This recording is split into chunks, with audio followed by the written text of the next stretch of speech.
Pinag-aaralan ngayon ng ilang eksperto ang ilang bahagi ng Metro Manila kung saan hinihinalang may panibagong fault. Pero gate ng PHIVOLCS, ang West Valley Fault pa lang ang itinuturing nilang aktibong fault sa ngayon.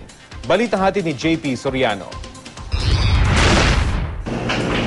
Halos 3 taon ang pinag-aaralan ni Dr. Kelvin Rodolfo ang land subsidence sa Metro Manila o yung paglubog at pagtaas ng lupa. At sa panahong ito, meron siyang napansing kakaiba sa posisyon ng lupa sa pagitan ng Navotas, Maynila at Taguig. Yung isang panig, mas mabilis ang pag-akyat niya. Ibig sabihin nun, may differential movement.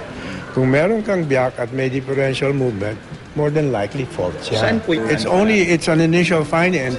On my illustration, I put a big question mark. Ang lupa sa isang panig daw ng pinagdududahang fault ay tumataas habang ang lupa sa kabilang panig ay bumababa naman. Idiniin ni Dr. Rodolfo na duda pa lang ang kanya at hindi pa tiyak kung ito nga ay isang panibagong fault. Pero sabi niya, mainam daw na alamin kung ano nga ba itong nadiscover nilang abnormalities sa posisyon ng lupa. Dahil lang sa may fault, hindi ibig sabihin na yan yung lugar na yan ang I'll tell you, if there's a major earthquake, even 50 kilometers from Manila, there will be real problems here.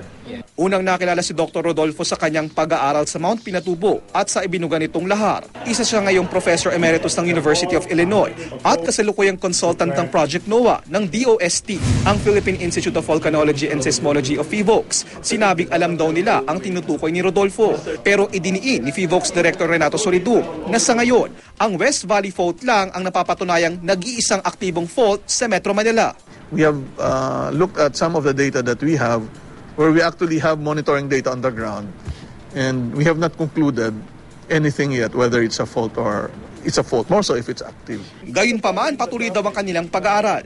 We have ground deformation data through GPS that we have compared what seems to be uplifting and not, and what is seems to be uplifting faster than the rest. We didn't find any statistical significance yet. Dagdag niya, wala raw dapat ikabahala, pero dapat daw ay laging maging handa ang lahat sa lindol, lalo pat hindi natin alam kung kailan ito mangyayari. JP Soriano, GMA News.